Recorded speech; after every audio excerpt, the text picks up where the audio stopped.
अपघाती निधन सगळ्यांच्या काळजाला चटका लावून गेलं।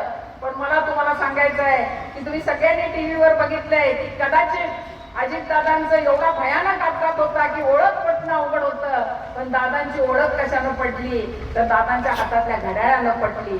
जे घड्याळ हीच दादांची ओळख होती, त्या घड्याळाला विजय केल्याशिवाय आपण थांबायचं नाही हा निर्धार करूनच आपण सर्व नेत्यांनी आणि सर्व कार्यकर्त्यांनी या सभेतून जायचं आहे। या चंदगड तालुक्यातल्या आणि गडिंग्लज आणि आजरा 9च्या 9 जिल्हा परिषद आणि 18 पंचायत समिती या निवडून देणं हीच खरी या नेत्याला आपली श्रद्धांजली असणार आहे, हे मला तुम्हाला अगदी आवर्जून सांगायचं आहे। आज अतिशय चांगले उमेदवार तुमच्या समोर आहेत। मुश्रीफ साहेब महिला राज चंदगड मध्ये आले, आज 4 जिल्हा परिषद सदस्य महिला आहेत आणि मला वाटतं 5 पंचायत समिती महिला आहेत। मला हे पुरुष कधी कधी वाईट वाटून म्हणतात, अहो सगळं महिला आरक्षण पडलंय। मी म्हटलं अहो इतकी वर्ष आम्ही कधी म्हटलं काय की सगळे पुरुष उभारलेत कोण निवडणुकीला? तर आता या लाडक्या बहिणींच्या पाठीशी आपण सर्वांनी उभं राहणं गरजेचं आहे। येत्या 7 तारखेला ही निवडणूक आहे।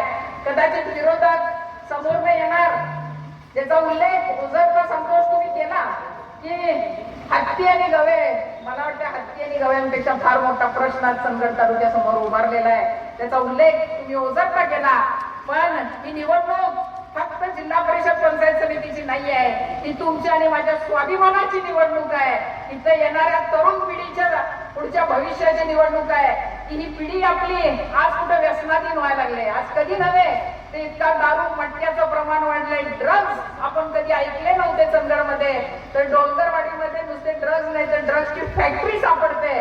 कुठे नेऊन ठेवायला लागलोय आपण आपला हा सुसंस्कृत तालुका, याचा विचार करण्याची आपण सगळ्यांनी वेळ आली। या चंदगडची जनता स्वाभिमानी आहे, मी स्वतः अनुभव घेतलाय।